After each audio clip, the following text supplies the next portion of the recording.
Let's see if the old log splitter will run. I put this engine in here about 25 years ago, this Honda 13.5 horse. And the Briggs & Stratton engine gave out.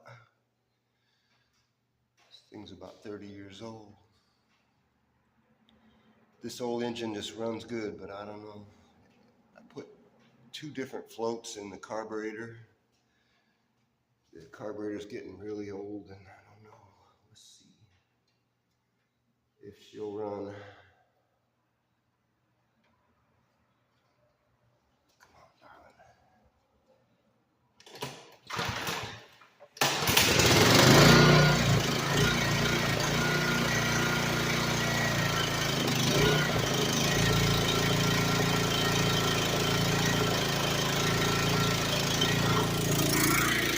Wow, you gotta be kidding me.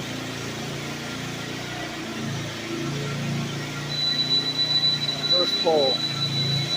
Thing's awesome. Time to get to work.